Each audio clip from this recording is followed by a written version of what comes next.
C'est l'un des objets les plus puissants jamais construits dans l'histoire de l'humanité. Un monstre de plusieurs centaines de tonnes qui s'arrache de la gravité terrestre pour délivrer des satellites.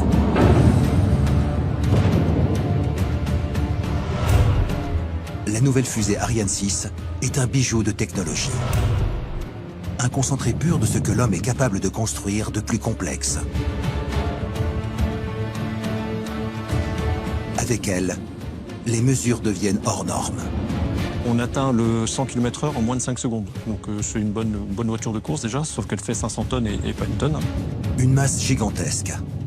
Une accélération fulgurante. C'est le résultat d'une poussée exceptionnelle. Ariane 6, au moment du décollage, c'est équivalent à 100 rafales qui décollent en fait. Mais d'où vient une telle énergie? Quelle puissance faut-il pour soulever ce géant de 63 mètres? L'ordre de grandeur, c'est une centrale nucléaire. Donc en termes de puissance, c'est énorme. Le vacarme au décollage est dévastateur. Il est si puissant qu'il peut détruire une partie de la fusée avec l'onde sonore. C'est le bruit le plus fort généré par l'être humain, artificiellement. C'est exactement comme si on collait notre oreille sur un volcan en éruption. Pour atténuer le bruit, des centaines de litres d'eau sont envoyés directement sur les flammes des réacteurs. Le spectacle est impressionnant. Tout comme le colosse mécanique protégeant la fusée. C'est du jamais vu en Europe. Celui-là, il est hors norme. On n'a jamais fait aussi gros, aussi lourd et aussi grand. Ariane 6, c'est une technologie extrêmement sensible. Le moindre détail a son importance. Sinon, c'est la catastrophe. Le problème, c'est qu'on a besoin d'énormément d'énergie dans un volume, somme toute, extrêmement réduit. En fait, c'est une bombe, une énorme bombe. Et à la moindre dérive de l'un des paramètres, ça explose. Mais les premiers tirs de la fusée sont un vrai succès. À tel point que l'on peut même envisager un poste de pilotage avec des êtres humains à l'intérieur. Si jamais un jour Ariane 6 sait faire du vol habité, on saurait accueillir des astronautes. Pour la première fois, durant plusieurs semaines, des caméras ont été autorisées à pénétrer des lieux hautement sécurisés. Des sites secrets défense où se joue l'avenir de l'Europe.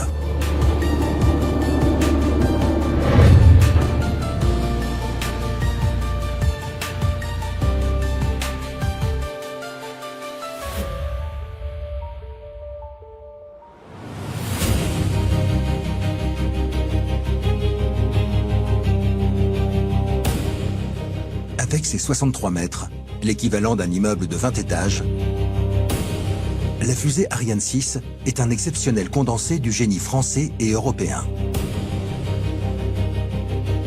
Elle s'arrache littéralement du sol grâce à ses réacteurs et atteint l'espace en un peu plus de 2 minutes. Son objectif, lâcher des satellites à une vitesse astronomique, plus de 8 km par seconde.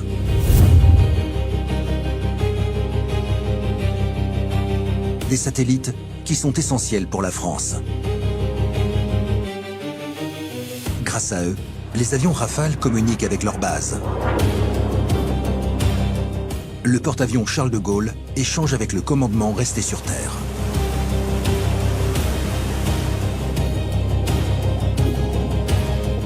Et pour tirer un missile nucléaire, le satellite peut transmettre l'ordre ultime. Pour nos téléphones, dans nos voitures, pour regarder la télévision, pour le pilotage des avions de ligne et des milliers d'applications, le satellite est essentiel. Il y en a aujourd'hui plus de 10 000 autour de la Terre. Et pour les déposer au-dessus de nos têtes, la fusée Ariane 6, c'est notre taxi spatial. Un véritable transporteur qui a nécessité des millions d'heures de travail. Pour fabriquer Ariane 6, on a eu besoin de 13 000 personnes, dans 13 pays, dans 600 entreprises, avec près de 350 PME. Avec l'ESA, l'Agence spatiale européenne, c'est une véritable armée constituée pour bâtir l'une des fusées les plus puissantes de l'histoire. les ordres de grandeur, sur un lanceur comme Ariane 6, c'est à peu près 300 000 pièces qu'il faut constituer, approvisionner. C'est une espèce de Lego géant. Il faut organiser toute la chaîne d'assemblage pour que tout arrive au moment de l'assemblage au bon instant pour qu'on fabrique notre lanceur. Les principales usines sont en France, mais aussi en Allemagne, en Espagne, en Italie. Des sites ultra sécurisés où notre caméra a été acceptée de façon tout à fait exceptionnelle. Certaines usines fabriquent en effet la fusée, mais aussi les missiles nucléaires servant à la dissuasion française. Rien n'est plus contrôlé et sécurisé au monde. Pour la première fois, nous avons donc pénétré des sites bunkérisés. Et cela démarre par les Mureaux près de Paris, ou encore Brême en Allemagne, pour les 2 immenses blocs de la fusée. Une fusée a été conçue en plusieurs parties, en plusieurs étages. On a en fait 2 étages principaux qui servent à s'arracher de la gravité terrestre. L'étage du haut fait 10 mètres. S'il est de taille modeste, il contient une pièce majeure. C'est le moteur Vinci qui place les satellites en orbite. L'étage du bas est bien plus grand. C'est un immeuble de 13 étages. Il mesure 32 mètres de haut pour 5,4 mètres de diamètre. Il a pour tâche de vaincre la gravité et lancer la fusée vers l'espace. Et lui est pourvu d'un puissant moteur, le Vulcain.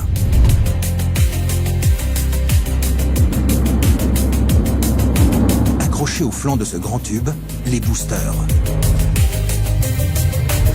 Ils peuvent être 2 ou 4, selon la mission et le poids total de la fusée. Sans eux, il est impossible de soulever de terre une montagne de 800 tonnes. À lui seul, le booster pousse plus fort que 15 rafales. Et sous sa coque, 143 tonnes de carburant solide,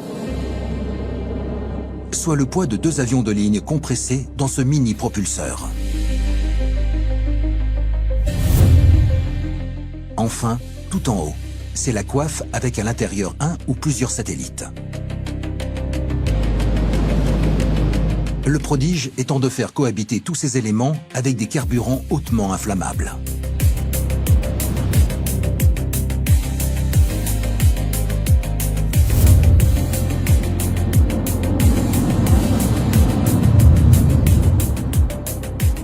Sur le papier, c'est très simple.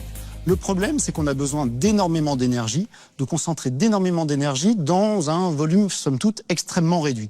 En fait, c'est une bombe. Une énorme bombe. Et à la moindre dérive de l'un des paramètres, ça explose.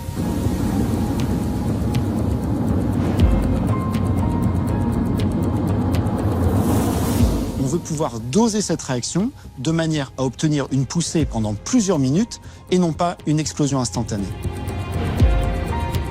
Pour y parvenir, le personnel d'Ariane Group peut compter sur de nouvelles usines hyper modernes. Jamais les rocket makers, les constructeurs de fusées, n'ont eu de telles conditions pour travailler. Sur Ariane 5, les serrages des milliers d'écrous étaient contrôlés par des opérateurs. Si la fixation n'était pas optimale, cela pouvait devenir catastrophique.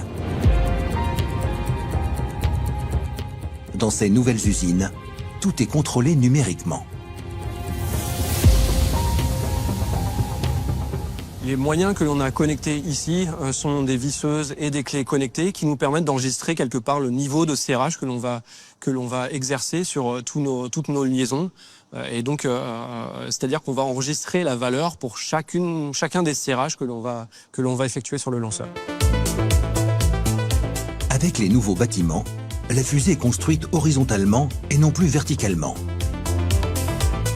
Et cela change tout. En matière de confort de travail, c'est le jour et la nuit. Tout se fait proche du sol et non plus à 20 ou 30 mètres. On évite d'avoir recours à des nacelles, à des échelles et à ce genre de moyens, on va dire, qui somme toute, sont assez précaires pour faire les opérations.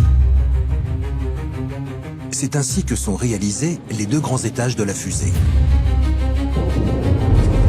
Des blocs impressionnants, remplis chacun de carburants très particuliers. À l'intérieur des réservoirs, on a des carburants liquides. Et ces carburants sont constitués pour un réservoir d'oxygène liquide, la température est de moins 183 degrés Celsius. Et l'autre réservoir, c'est un réservoir hydrogène, il est beaucoup plus gros, et il contient de l'hydrogène liquide à moins 253 degrés Celsius. Donc comme dans une voiture, l'essence, nous on a de l'hydrogène. Et comme dans une voiture, il y a de l'air avec de l'oxygène, et bien là on emporte l'oxygène, puisque dans l'espace, il n'y a pas d'air.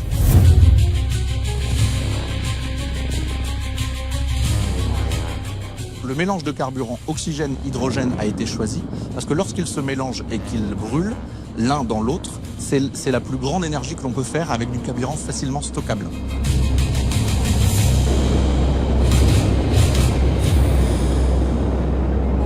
Les carburants, on les appelle les ergols.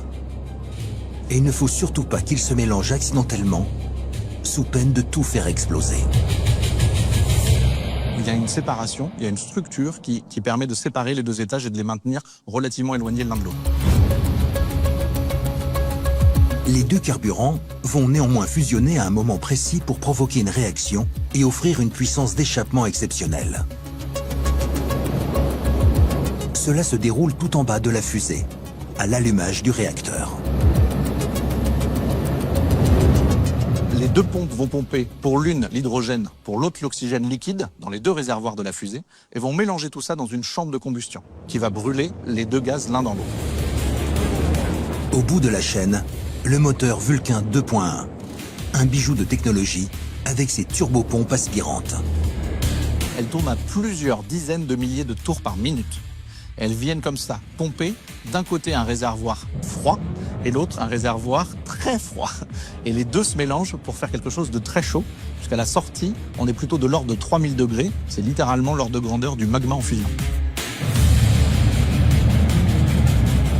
On va avoir d'un côté quelque chose qui est très très froid, qui va rentrer dans le moteur, et en même temps le moteur il va créer des gaz très très très chauds. Et donc au niveau du moteur tel que vous le voyez derrière moi, il y a, suivant les différentes parties du moteur, des pièces qui vont être extrêmement chaudes, on est à plus de 3000 degrés, et des pièces qui vont être extrêmement froides, à moins 250 degrés. Forcément, les écarts de température sont très, très importants. Et tout ça, c'est dans un condensé. Vous voyez, le moteur, tout ça se passe dans un volume très, très réduit. Il existe peu de mécanismes aussi complexes dans le monde que ce moteur Vulcain.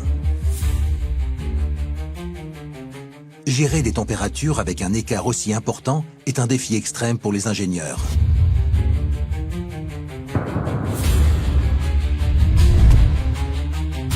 Les éléments du moteur sont donc placés avec une précision radicale.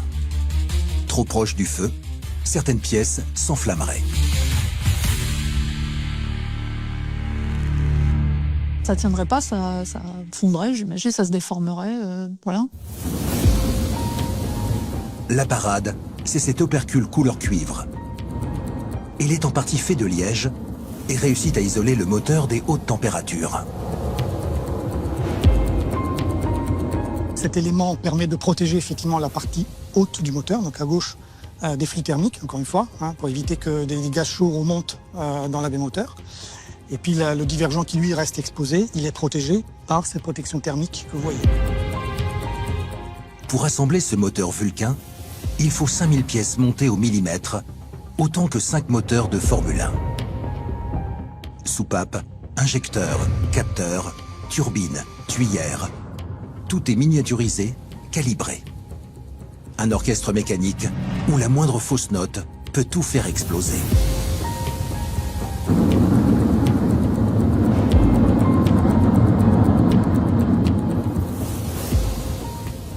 Donc au décollage, le moteur Vulcain 2.1 qui est juste derrière moi, il doit aussi supporter ces ondes de souffle, cette dynamique, cette thermique, et être capable de résister pour pouvoir ensuite réaliser sa propre mission. Ce moteur est si pointu que la moindre défaillance peut avoir de graves conséquences. Il faut donc pouvoir le tester dans des conditions optimales. Les essais sont réalisés à Vernon en Normandie, avec des installations impressionnantes d'une hauteur de 9 étages. On a une plus grosse base logistique en Europe pour changer une pièce, intervenir, avoir des avis d'experts. Donc ça permet d'avoir une anticipation et une prise en compte bien en amont pour que, une fois arrivé en Guyane, on ait une campagne qui soit le plus court possible. Un banc d'essai pour le moteur d'Ariane 6, c'est un vrai défi là aussi.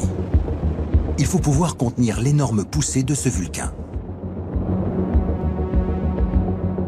Le structure est très ancré. On a des murs de plus d'1,50 m, des murs en béton de plus d'1,50 m de large qui sont ancrés à plusieurs dizaines de mètres de profondeur et qui reprennent par un cône de poussée vraiment toute la poussée du moteur sur l'entrée du moteur pour éviter que l'installation décolle.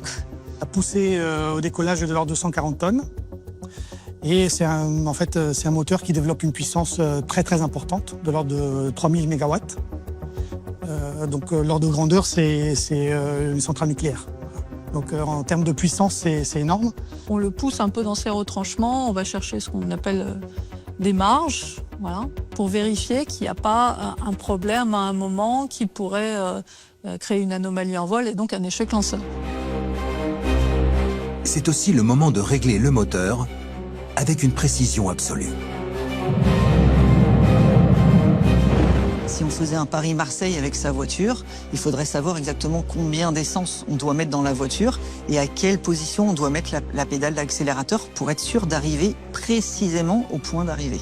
Et là, c'est exactement pareil en fait. On doit aller d'un point A à un point B avec une certaine quantité d'hydrogène, une certaine quantité d'oxygène, une certaine puissance de moteur. Et c'est cette puissance de moteur, ce fonctionnement moteur qu'on vient chercher vraiment à cartographier pour pouvoir savoir comment on doit régler cette pédale d'accélérateur pour être sûr d'arriver à bonne destination. Une fois le personnel évacué autour du moteur Vulcain, on démarre la mise à froid des installations. De façon progressive, les tuyaux sont imprégnés de la même température que les carburants. Ils doivent encaisser les moins 250 degrés. On fait circuler à tout petit débit en fait le liquide qui va plus ou moins s'évaporer tout doucement et en fait en s'évaporant il va donner son froid à la structure qui petit à petit va descendre en température et on a des critères à respecter en fait quand cette température de structure est identique à la température de l'ergol, de l'hydrogène ou de l'oxygène qu'on met dedans. Là on estime que la structure est en froid et elle peut prendre vraiment du liquide à grand débit et on est sûr que du coup les ergols ne vont pas s'évaporer quand on va les mettre dans le moteur. Une phase délicate qui se joue en plusieurs heures et nécessite une attention toute particulière. Toute cette séquence est hautement explosive. À côté de ces carburants, de nombreuses sources d'électricité. Elles aussi sont scrutées minutieusement. On va faire des contrôles aussi sur tous les câbles électriques pour vérifier qu'ils n'ont pas été endommagés lors du montage, qu'ils sont conformes aux définitions qui ont été spécifiées et qu'on a le bon fil qui arrive au bon endroit à chaque extrémité. On allume le moteur, on explore différents points de fonctionnement en termes de poussée, rapport de mélange. Ça permet de vérifier que l'ensemble des matériels ou des composants du moteur se comportent correctement. Et on vérifie comme ça qu'on est capable de faire fonctionner, d'allumer les turbopompes et de faire fonctionner un moteur pendant plusieurs secondes. Des centaines de capteurs font une cartographie exacte des capacités du nouveau moteur Vulcain. Un clapet qui ne fait pas sa fonction d'anti-retour, une vanne qui met du temps à s'ouvrir, une autre avec un écoulement des fluides anormal. Chaque pièce fait partie d'un ensemble très fragile. Le réglage des appareils tient du microscopique, à tel point que l'on ignore parfois certaines incidences et qui peuvent se révéler problématiques lors d'un tir réel de la fusée. Un lancement, c'est une prise de risque. Et tous ceux qui travaillent dans le domaine du spatial en sont pleinement conscients.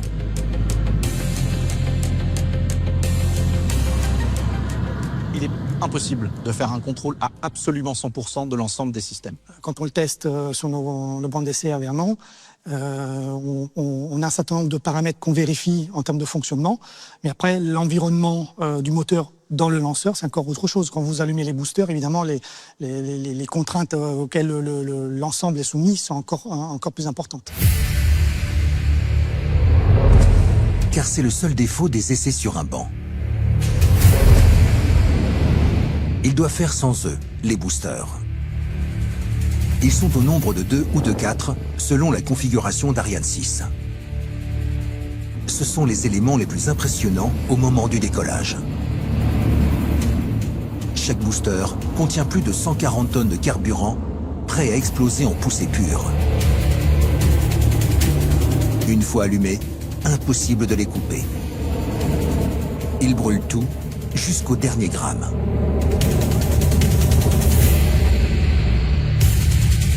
Le moteur Vulcain, il pousse très fort, mais il pousse pas suffisamment pour propulser l'ensemble du poids de la fusée. On a donc pour ça besoin de 2, parfois même de 4 boosters solides qui sont beaucoup plus importants en termes de poussée. Ces boosters permettent de fournir 90% de la poussée nécessaire au décollage d'Ariane 6. Une fois les boosters enclenchés, plus rien ne peut les arrêter.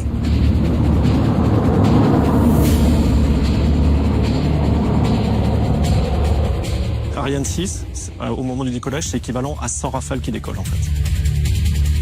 Ces boosters sont impressionnants.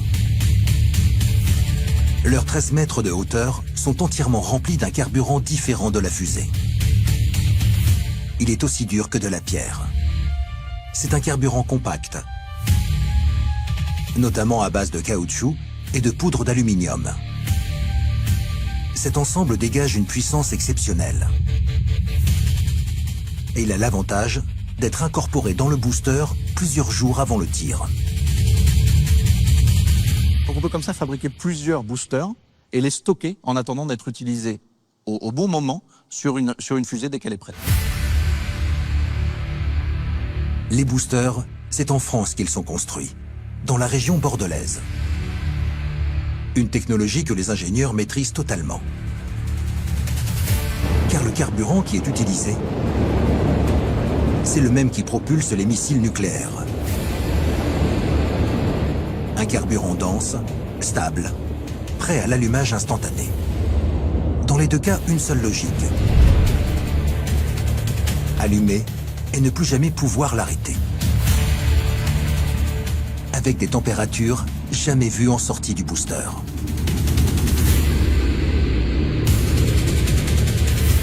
Donc 3000 degrés, un ordre d'idée, la lave des volcans c'est 1200, donc on est 3 fois plus chaud que la lave des volcans, hein, à l'intérieur du booster lui-même. On éjecte chaque seconde 1 tonne de gaz à 3000 degrés.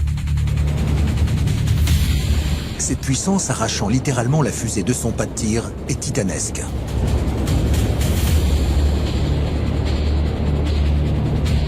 Et le plus surprenant, c'est que tout tient sur cette rotule. Elle relie le booster au corps de la fusée et supporte toute la puissance.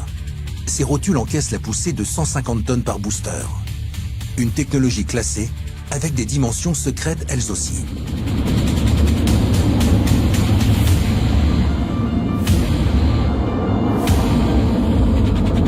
Et ces rotules, on ne peut pas les tester sur un banc d'essai. Leur bon comportement, les ingénieurs d'Ariane Group vont le découvrir le jour du lancement.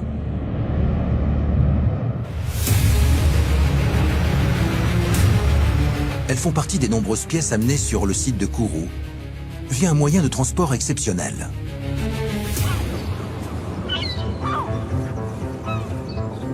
« 121 mètres de long, 22 mètres de large, 4 mâts géants de 37 mètres de haut. Voici Canopée. Un navire unique au monde traversant l'Atlantique à plus de 30 km/h. Et son concept est étonnant.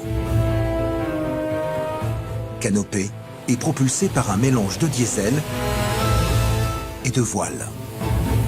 C'est le premier navire à voile dans le monde industriel. Et ça, on en est extrêmement fiers. Il y a 4 voiles. Elles sont assez visibles et impressionnantes quand on arrive à côté du bateau.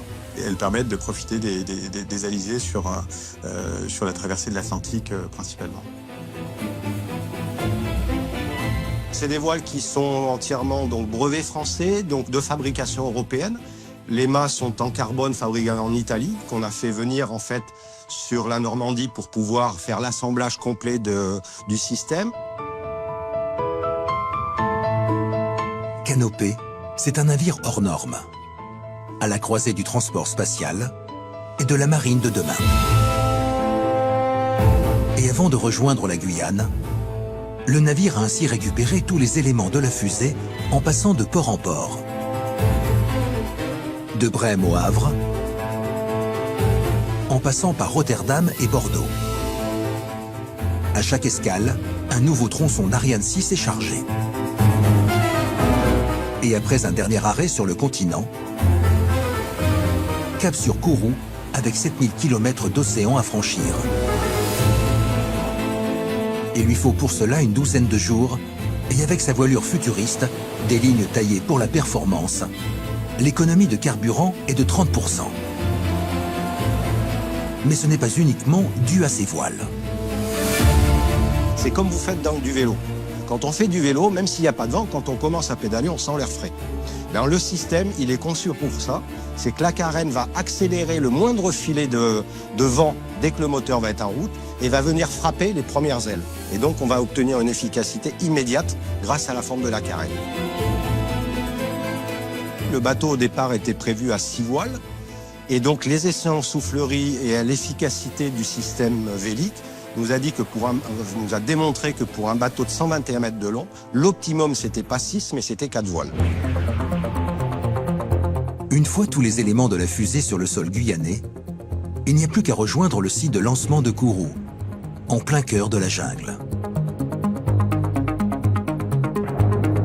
Un lieu classé secret défense, où sont tirées toutes les fusées Ariane. 3000 personnes habilitées ont travaillé sur ces installations. Plus de 170 hectares, des kilomètres de câbles, de canalisation, de systèmes de refroidissement et de sécurité.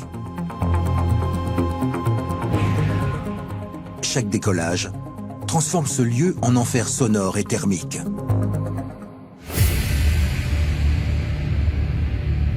Et pour construire ce pas de tir, il faut employer les grands moyens. 55 000 mètres cubes de béton sont coulés ici. C'est 3 fois le poids du porte-avions Charles de Gaulle. Et tout comme un iceberg, on ne voit que la partie en surface. Il y a un immense tunnel de plus de 20 mètres sous terre pour canaliser les flux des boosters et du réacteur Vulcain.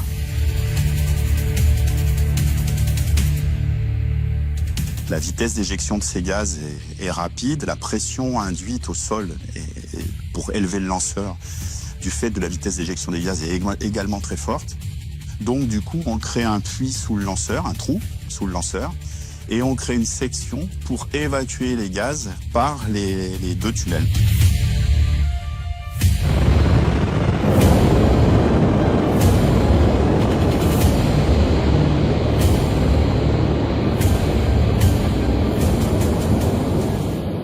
C'est des ouvrages d'art. On a constitué un massif de génie civil fait de voiles béton, qui sont des voiles ferraillées avec beaucoup d'armature béton.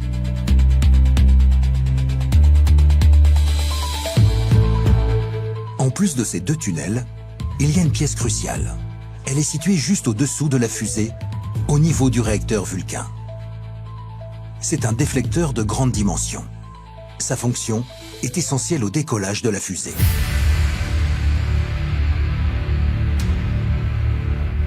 Il redirige les gaz brûlants à plus de 3000 degrés pour les orienter vers les 2 galeries d'évacuation. Conçu pour résister aux chocs thermiques et mécaniques extrêmes, il protège la fusée de son propre souffle. C'est une pièce massive, cachée, sans quoi le flux serait incontrôlable.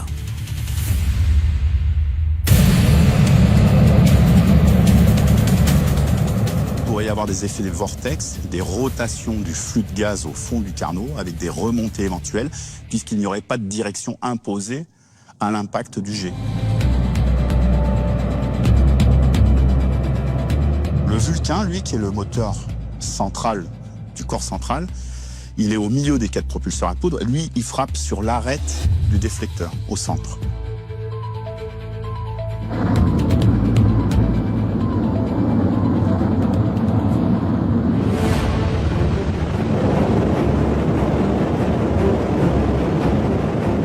Au décollage, c'est l'enfer sur Terre. Sans le déflecteur et les tunnels, le souffle des réacteurs détruirait la fusée en quelques secondes. Mais ce n'est pas le seul moyen de protéger la fusée. Le lanceur Ariane 6 est confronté à un défi majeur. L'onde sonore des réacteurs est dévastatrice. C'est le bruit le plus fort généré par l'être humain, artificiellement. C'est exactement comme si on collait notre oreille sur un volcan en éruption. L'onde sonore est à ce niveau capable de destruction massive. À près de 180 décibels, son impact peut avoir un effet direct sur les satellites plusieurs mètres au-dessus.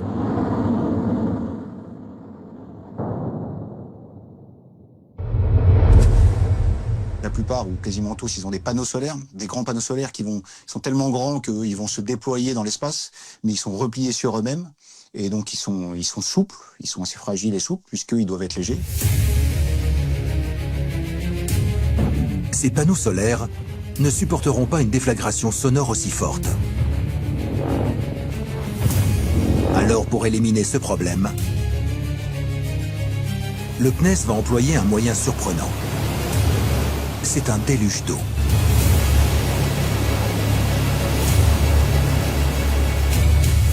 Il y a 800 000 litres d'eau qui sont échappés et qui ont 2 effets.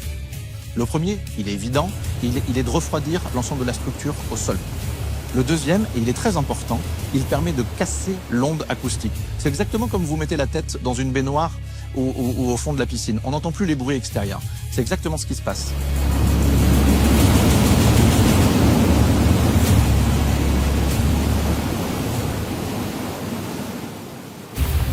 Pour une telle quantité d'eau, il a fallu construire un véritable château d'eau. Il est à quelques mètres du pas de tir. Il fait 90 mètres de haut, soit un immeuble de 30 étages. À l'intérieur, 1300 mètres cubes d'eau, l'équivalent de plus de 8000 baignoires. Plus de 70 buses envoient ainsi un déluge à l'allumage des réacteurs.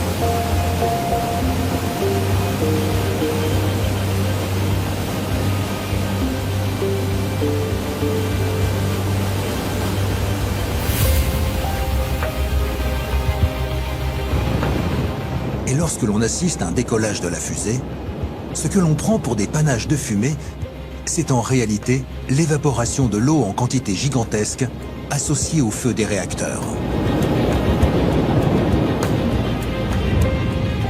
Ce pas de tir impressionnant, c'est l'œuvre du CNES, le cerveau spatial de la France. Et c'est ici que vont se greffer tous les éléments de la fusée arrivés en morceaux depuis la mer.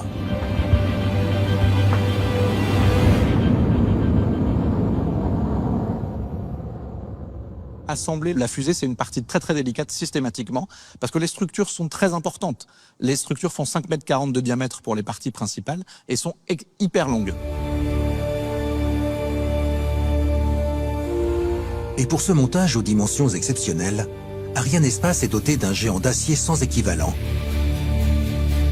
C'est le portique. Celui-là, il est hors norme. On n'a jamais fait aussi gros, aussi lourd et aussi grand. Il a fallu près d'une année pour construire cette structure si imposante, avec son ossature tout en métal. fait 50 mètres par 50 mètres au sol, il fait 100 mètres de haut, et son poids, qui est de 7000 tonnes, en fait, c'est le poids de la Tour Eiffel. Effectivement, le poids de la Tour Eiffel, sauf que la Tour Eiffel, elle est fixe, et celui-là, il va bouger de un peu plus de 100 mètres.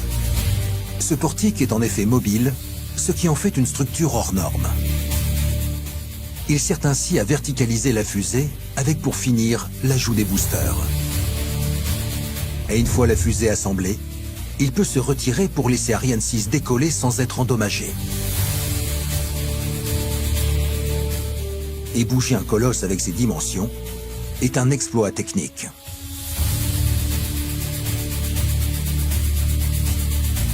Et donc que l'on a mis, nous, sur des trains roulants, puisque pour le faire rouler. Et donc on a 128 moteurs électriques qui permettent de faire bouger cette structure, alors pas sur des kilomètres, mais sur à peu près une centaine de mètres, de façon à ce qu'on puisse l'éloigner du lanceur lorsque on va procéder au décollage. Et à l'intérieur, il va protéger la fusée pendant qu'elle va être assemblée, l'assemblage final, donc quelques jours avant le lancement. Il va la protéger des rayons du soleil, du vent. Il va permettre aux opérateurs d'aller sur les différentes plateformes, d'aller aux différents étages pour finaliser l'intégration. Donc mécanique, des boulons, affinières, etc. Électrique, des connexions électriques, et puis les connexions fluides également. À l'intérieur, tout est fait pour monter Ariane 6 dans les meilleures conditions. La manutention y est plus confortable. Les 2 grands étages sont scellés avec 300 vis. L'opération a lieu à 800 mètres dans un bâtiment d'assemblage. Et il n'y a plus qu'à mettre debout l'ensemble arrivant à l'horizontale. C'est cette structure de plus de 30 mètres de long qui va être mise à la verticale.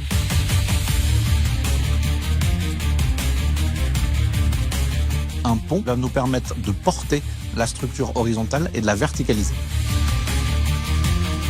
En une vingtaine de minutes, le corps de la fusée est déjà en position finale. Il faut à présent lui adjoindre ses boosters. C'est les boosters à poudre qu'on amène le plus tard possible, puisque c'est quand même dangereux. Dès qu'ils sont là, les opérations sont plus complexes, etc.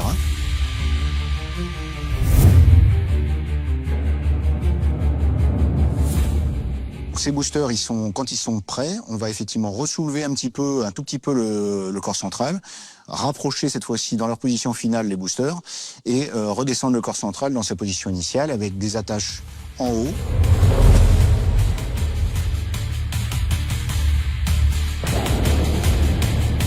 Les rotules qui supportent la poussée des boosters sont ainsi collés au fuselage. Une fois que tout ça est prêt, cette fois-ci encore plus proche du lancement, à quelques jours encore du lancement, on a la coiffe, donc la partie ogivale, qui contient les satellites, qui arrive déjà intégrée et qui, elle, est hissée et posée verticalement, toujours sous le portique mobile, verticalement sur la fusée.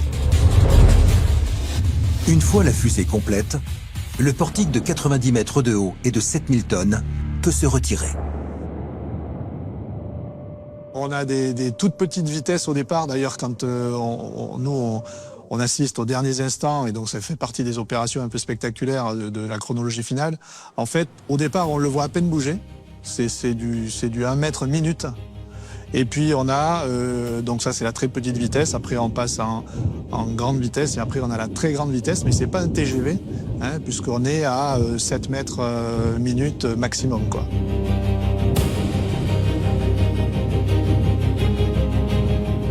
On arrive à le reculer à peu près à une vingtaine de minutes. Les 7000 tonnes du portique sont réparties sur 256 roues qui sont posées sur un rail de chemin de fer.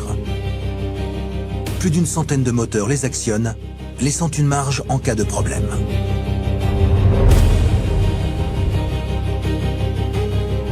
Si on perd 1, 2, 3, 4 moteurs, on peut continuer à rouler et donc on peut continuer la mission. 5 heures avant le décollage, le portique est retiré. Le compte à rebours entre dans une nouvelle phase.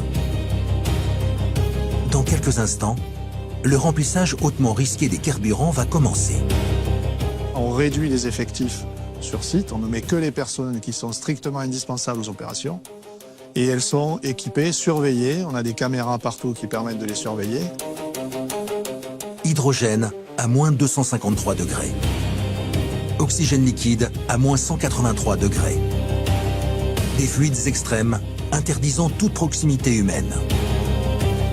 À partir de maintenant, la zone devient rouge, ultra sécurisée.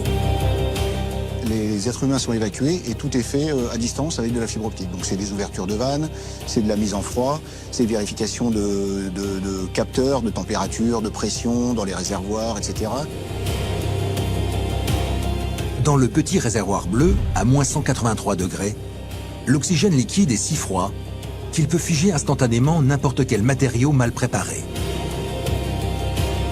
Il ne brûle pas, mais il donne vie au feu. Sans lui, aucune combustion n'est possible. Aucun moteur ne s'allume. À quelques mètres, dans le grand réservoir rouge, l'hydrogène liquide. Encore plus froid, encore plus volatile. L'hydrogène liquide est le fluide le plus délicat à manipuler. Il est à moins 253 degrés. Il s'évapore à la moindre variation thermique. Il s'infiltre dans les moindres interstices.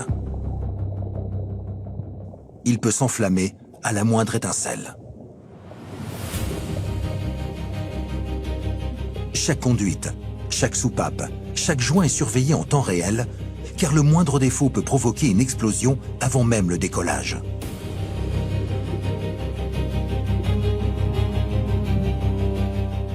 Le remplissage se fait par des caissons en bas de la fusée et nettement plus visible par ses grands bras jaunes de 13 mètres de long.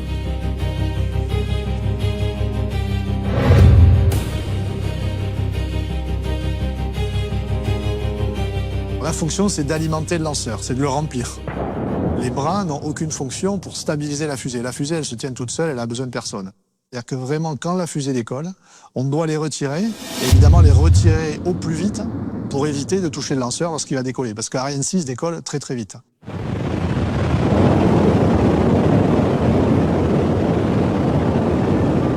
Mais pourquoi les bras ne se retirent-ils pas plusieurs heures avant le décollage? S'ils ne tiennent plus rien, comment expliquer leur présence jusqu'à l'allumage des réacteurs? La raison est simple. Les grands bras remplissent les réservoirs jusqu'au dernier moment. Les carburants versés trop tôt dans le lanceur connaîtraient une chute de pression irrémédiable. C'est pourquoi le remplissage des carburants ne s'arrête qu'au dernier instant. On les garde connectés jusqu'au moment du décollage. Et donc il faut que ça soit extrêmement fiable parce que s'il ne se déconnecte pas, d'une part il faut qu'il le fasse vite pour pas que la fusée rentre dedans, mais en plus s'il se déconnecte pas, c'est un échec directement au moment du décollage.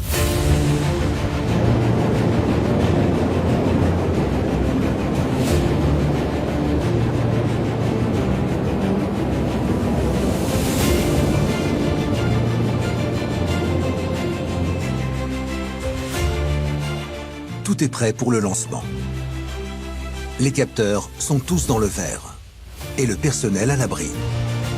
Il est dans un bunker à 3 km du pas de tir. On sécurise la zone, on compte les personnes à l'intérieur du bunker et puis on s'isole, donc on ferme des énormes portes en acier blindé. Ils sont protégés dans une cellule close, fermée pendant toute la durée du tir et pendant plusieurs minutes et heures après même le décollage. Si jamais on a un incident sur le lanceur dans ce qu'on appelle le champ proche, c'est-à-dire le lanceur n'est pas à très haute altitude et il explose, il y a des débris qui retombent, il est conçu pour supporter la retombée de certains débris de façon à protéger les opérateurs qui sont là. Chaque paramètre est suivi en temps réel. Pression des réservoirs, température cryogénique, météo. Le moindre écart, le moindre signal d'alerte, et c'est l'interruption immédiate. Mais à quelques secondes du lancement, tout devient automatique.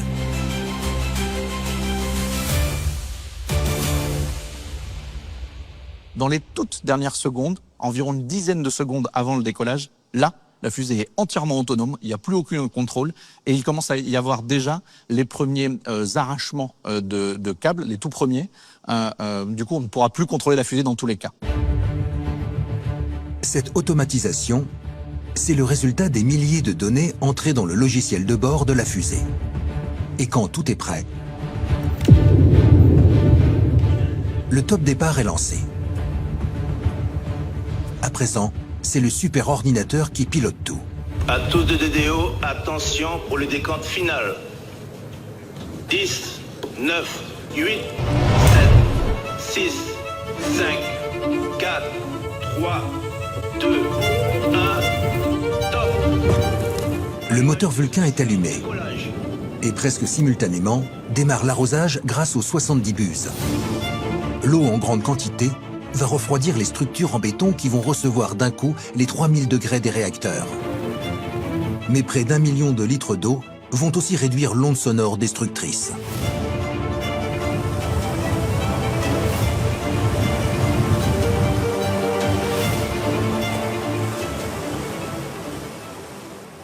On ouvre les vannes et on consomme ça en injectant l'eau sous le lanceur au décollage. Donc on consomme tous ces mètres cubes en une durée de l'ordre d'une vingtaine de secondes.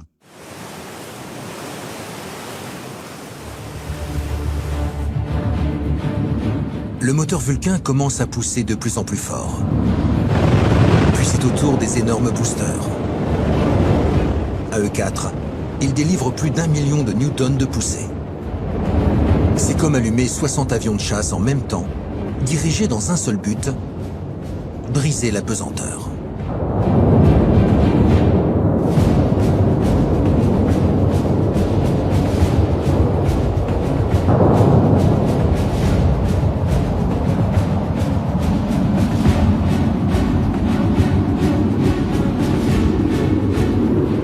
Les vibrations commencent à se produire. Et l'onde sonore, même atténuée par le déluge d'eau, franchit les kilomètres et se fait ressentir par les spectateurs au loin.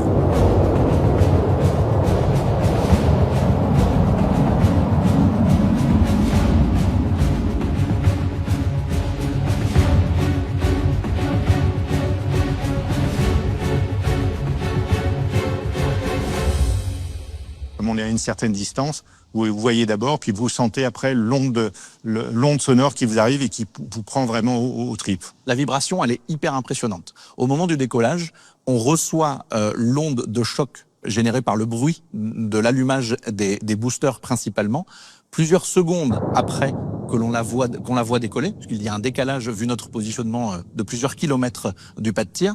Mais malgré ça, le souffle qu'on entend et qu'on se prend est très impressionnant. Il est de l'ordre de grandeur d'un Rafale qui passerait le mur du son au-dessus de notre tête.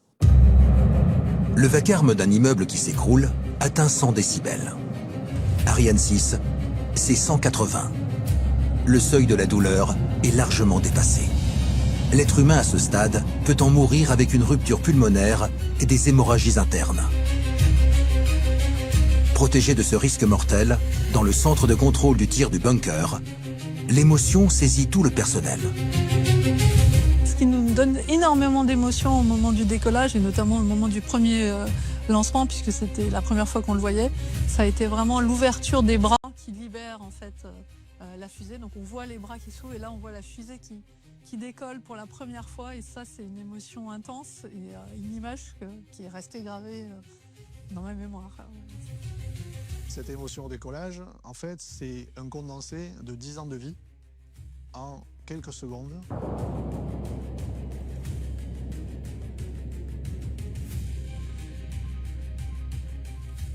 Les boosters et le moteur Vulcain donnent leur potentiel maximal. Et plus ils consomment de carburant, plus la fusée s'allège et perd en masse, et plus elle va vite. On atteint le 100 km/h en moins de 5 secondes. Donc c'est une bonne voiture de course déjà, sauf qu'elle fait 500 tonnes et pas une tonne. Très rapidement, le moteur Vulcain remplit une nouvelle fonction. C'est lui qui oriente la fusée dans une certaine trajectoire définie à l'avance. On a un couloir de passage pour la fusée qui est obligatoire pour préserver les risques par rapport aux populations. Et donc, bien sûr, on doit piloter très vite le lanceur. Durant un peu plus de 2 minutes, les boosters offrent un maximum de puissance pour s'extraire de la gravité. Et les vitesses sont folles à ce stade-là. Au bout des 135 secondes de fonctionnement des boosters, on a déjà atteint une vitesse de 1000 km/h en fait. 135 secondes, c'est la durée de vie des boosters. Ils ont consommé tout leur carburant et n'ont plus aucune utilité. Pire, à présent ils alourdissent la fusée. Il faut s'en débarrasser à près de 70 km d'altitude. Mais comment se séparer de ces énormes boosters en toute sécurité? La séparation est pyrotechnique. Il y a donc à l'intérieur de la fusée des ordres qui allument des tout petits explosifs et qui vont comme ça séparer les éléments supérieurs et inférieurs de liaison des boosters au corps central.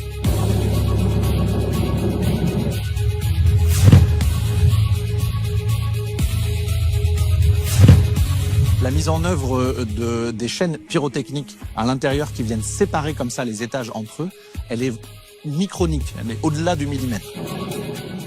Un autre mécanisme s'assure que les boosters ne vont pas seulement se détacher, mais s'écarter fortement du corps de la fusée.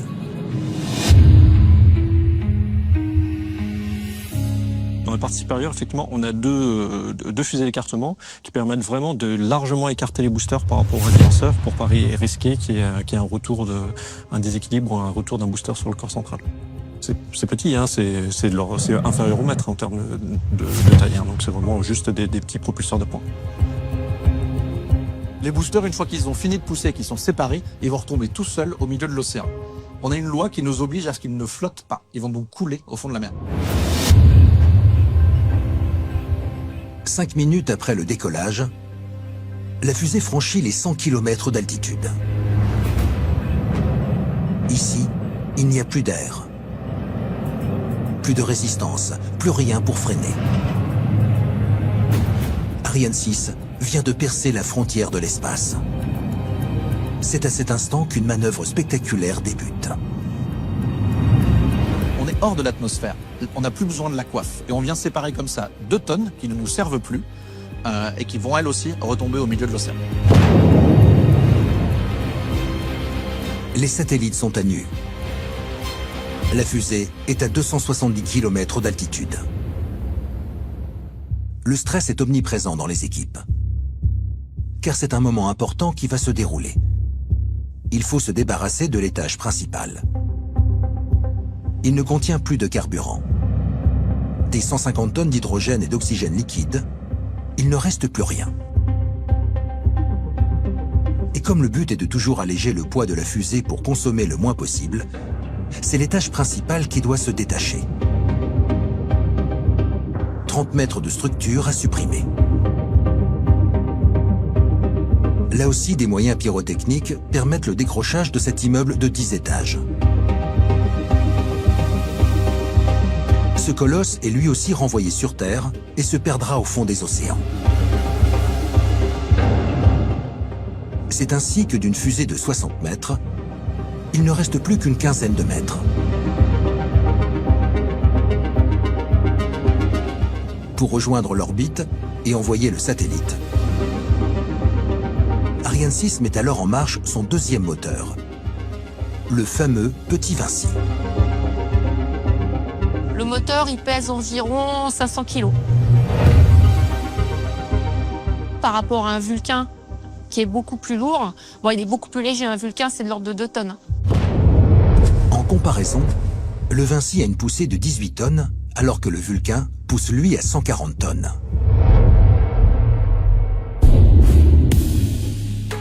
La mission du Vinci est de propulser ses satellites sur plusieurs orbites différentes. Car l'espace autour de la Terre est structuré comme une autoroute à 3 niveaux. En jaune, la plus proche de nous, c'est l'orbite basse. Les satellites y filent à plus de 27 000 km/h. Ils servent à l'observation, espionnage, Internet. Plus éloigné en rouge, l'orbite moyenne. C'est là que circulent les satellites de navigation pour faire marcher nos GPS. Et encore plus éloigné en vert, voici l'orbite géostationnaire. Elle est à 35 786 km au-dessus du sol. L'armée y réserve des satellites ultra décisifs. Ils tournent avec la même rotation que la Terre.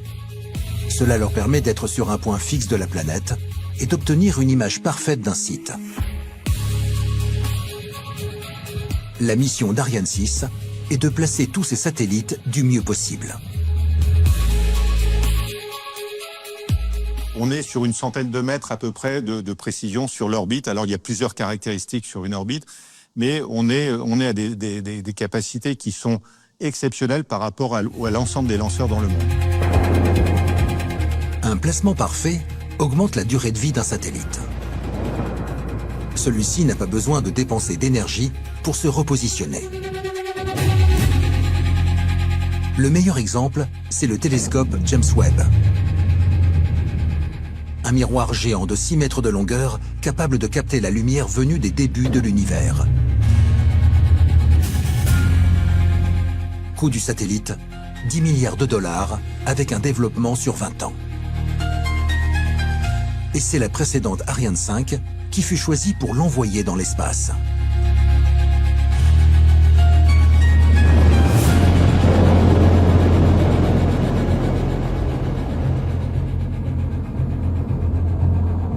La NASA nous a confié ce télescope-là et on l'a déposé précisément à l'endroit attendu, ce qui lui a fait gagner à peu près 10 ans de durée de vie sur ce qui était majeur. La précision du lanceur européen Ariane 5 était reconnue dans le monde entier. Mais il avait un défaut. Pour délivrer des satellites sur plusieurs orbites, il faut plusieurs tirs de fusée. La toute nouvelle fusée Ariane 6, elle, peut réaliser la performance en un seul voyage. La mission du lanceur, c'est d'être capable de lâcher ce qu'on appelle des grappes de satellites et éventuellement lâcher une grappe de satellite sur une orbite, puis sur une autre orbite. Des grappes de satellites, ce sont comme des œufs rangés dans une boîte que la fusée va libérer un par un dans l'espace.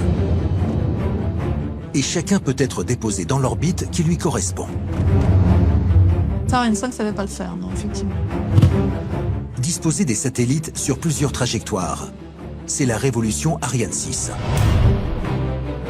Il faut pour cela des technologies nouvelles pour que le moteur de la fusée se rallume à chaque fois qu'il doit déposer un satellite sur une trajectoire différente. Le but est d'être le plus précis dans la mise en orbite du satellite, mais être aussi à la bonne vitesse. Et dans l'espace, les chiffres deviennent hors normes. Pour rester en orbite autour de la Terre, il faut atteindre à peu près 8 km par seconde. C'est 80 fois plus rapide qu'un avion de ligne. À cette allure, on traverse l'Atlantique en moins de 10 minutes de Paris à New York.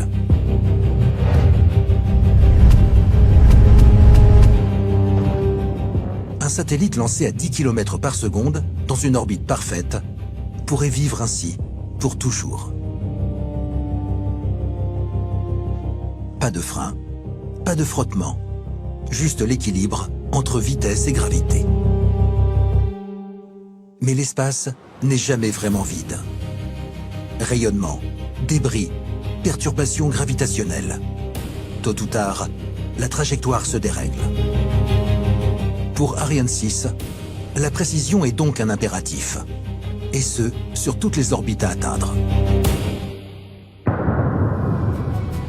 Le moteur Vinci, malgré sa petite taille, est bien l'une des grandes révolutions dans le domaine spatial. Il va pouvoir relâcher de nouveaux satellites dans de nouvelles trajectoires. Et c'est une grande première pour un lanceur européen.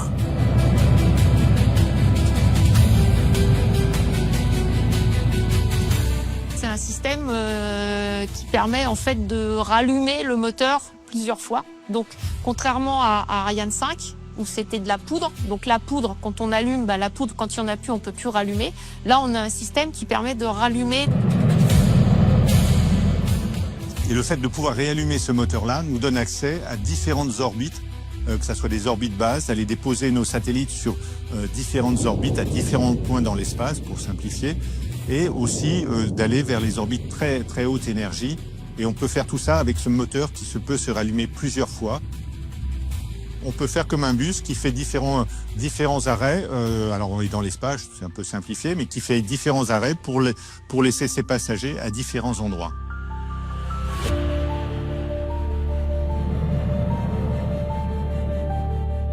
Ariane 6 frappe là un grand coup. Ajouté à sa renommée en matière de fiabilité, le lanceur européen devient une évidence pour envoyer du matériel dans l'espace et aller toujours plus loin.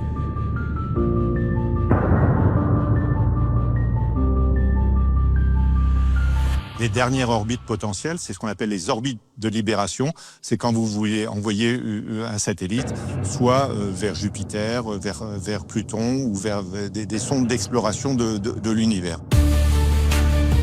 L'aventure n'est pas tout à fait terminée. Il y a une dernière mission pour les membres de l'Agence spatiale européenne, l'ESA. On avait l'habitude de se lever et d'applaudir au moment où les satellites sont largués, puisque c'est la fin de la mission de la fusée. Elle est conçue pour ça. C'est pas tout à fait vrai pour la fusée Ariane 6, puisque pour nous, elle a une autre mission qui est importante, c'est de ne pas rester en orbite. Il y a de plus en plus de lancements dans le monde et donc ce sont des règles européennes qui nous demandent effectivement d'éviter autant que possible de polluer l'espace et donc de prévoir dans la mission du lanceur de pouvoir le désorbiter afin qu'il ne reste pas dans l'espace pour polluer l'espace. L'étage supérieur qui a largué le satellite, qui a mis en position le satellite, a une dernière manœuvre à faire pour rentrer dans les hautes couches de l'atmosphère et brûler. Et c'est important pour nous de ne pas laisser de débris supplémentaires. Une fois qu'on le désorbite, en fait, il retombe sur Terre, évidemment sur une trajectoire que l'on a calculée pour qu'il ne retombe pas sur la Terre et sur les populations. En général, il retombe en mer, mais de là où il part, en général, il est quasiment désintégré au moment où il arrive sur Terre. Le premier vol d'Ariane 6 a eu lieu en 2024, pour un test grandeur nature, sans satellite. Parce qu'évidemment, on a fait plein d'essais au sol, mais on n'est pas dans l'environnement du spatial, on n'est pas dans le vide, on n'est pas, enfin, il y a plein de choses qu'on n'a pas encore testées. Et donc, c'est pour ça qu'on fait un vol de qualification. Suite à ce premier succès, un deuxième tir a été tenté avec cette fois-ci un satellite dans sa coiffe. Et là aussi, la mission a été remplie à 100%.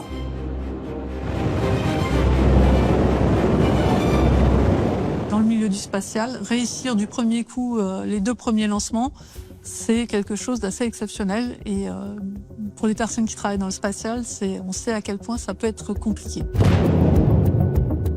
En toute honnêteté, moi j'ai pleuré à chaque étape du décollage de la fusée Ariane 6. Donc c'était un lâcher d'émotions très fort pour moi. Et j'ai pensé à tout le monde, mes collègues beaucoup, ma famille qui m'a beaucoup supporté ces 10 dernières années dans ma vie de tous les jours pour avoir cet accomplissement-là.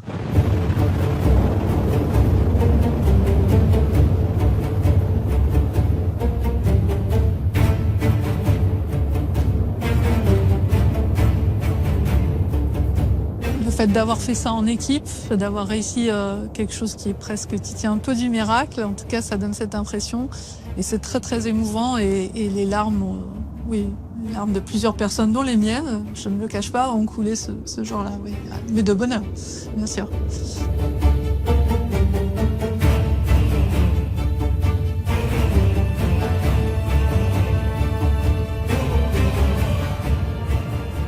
Ce qu'on a vécu là, on l'a vécu tous ensemble pendant 10 ans et ça nous forge et ça nous unira pour toujours.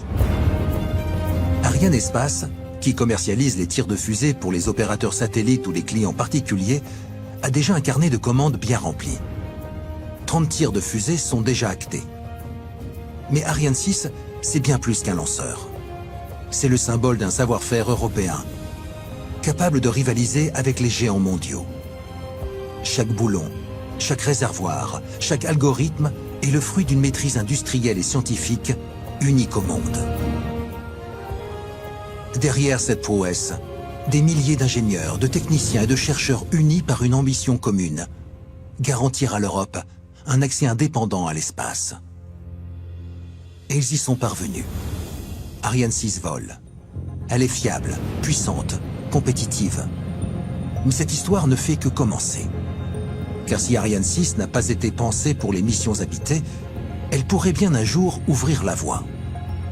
Et si l'Europe décidait enfin de franchir ce pas, envoyer ses propres astronautes avec sa propre fusée? Ce rêve n'a jamais été aussi proche. Le compte à rebours est peut-être même lancé. On a fait, nous, des petites études à la demande de l'Agence spatiale européenne pour convertir ce pas de tir qui aujourd'hui ne sait lancer que des satellites. Mais si jamais un jour Ariane 6 sait faire du vol habité, on saurait accueillir des astronautes sur ce pas de tir, en toute sécurité également, parce que ça c'est toujours le sujet primordial pour nous. Et donc on a cette capacité-là, toujours avec le portique, qui a en fait un objet qui est, malgré sa raideur et sa structure imposante, est quand même un objet qui est très souple d'utilisation et qui nous permettrait de convertir ce pas de tir pour faire des vols habités. L'espace n'est plus un simple terrain d'exploration.